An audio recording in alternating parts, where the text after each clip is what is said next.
शेवटच्या धावांची गरज असताना तो सामना मात्र फिनिश केला. 6 बॉल 1 धाव देखील डिफेंड होताना आपण पाहिली आहे. परंतु या मॅच मध्ये काय घडेल, येणारे 6 बॉल आणि 24 धावांची 25 धावांची आवश्यकता असेल मॅच मध्ये. नागपूरला पंच केलाय, मयूर तिथे उपस्थित डायरेक्ट हिट केलाय, पाहावं लागेल. बॉलिंग आहे बॉलिंग आहे आणि 24 धावांची आवश्यकता या मॅच मध्ये.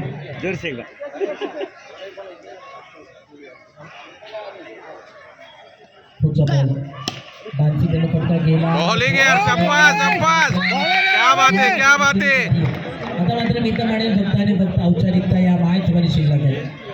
येणारे 4 बॉल 24 धावांची आवश्यकता पूर्णपणे एका बाजूला. ही मॅच मात्र एक वेगळ्या वळणावर पाहायला मिळते. एक नंबर फटका बसलाय. धक्का क्रमांक 14 लागत असताना संघाला 1 मोर विकेट डाऊन. गोलंदाजी ते मात्र बाद होईल. बॉलिंग आहे रे, बॉलिंग आहे बॉलिंग आहे. न्यू बॅटर मैदानाच्या आतमध्ये अरुण आपण पाहतो.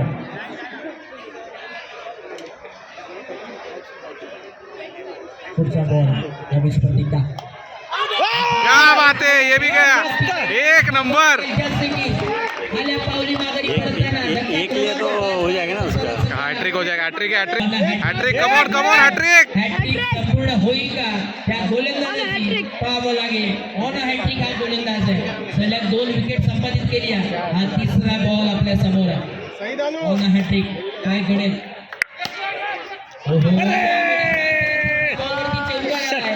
ठीक है कोई नहीं. बाजूला झुकला. अरे हा समीकरण एका बाजूला झुकताना आपल्याला पाहायला मिळतोय. आणि एक विकेट इथे मात्र चेंज होत असताना फक्त आणि फक्त स्कोर कार्ड वरती. पण ती मॅच मात्र जिंकली आहे. गुड ओव्हर यार, गुड ओव्हर गुड ओव्हर. एक नंबर एक नंबर. शंकर आहे चॅम्पियन. काय चॅम्पियन म्हटलं जातं ते मात्र ज्वलंत उदाहरण देत असताना हा संघ आपल्याला सांगतोय.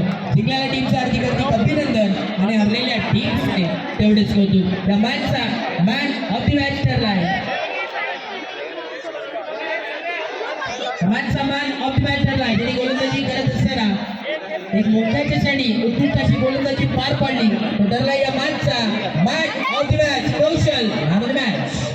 सुंदर असा सामना या मैदानावरती बघायला मिळाला. तो म्हणजे Shankarraj champion versus Patel planet दोन्ही संघांमध्ये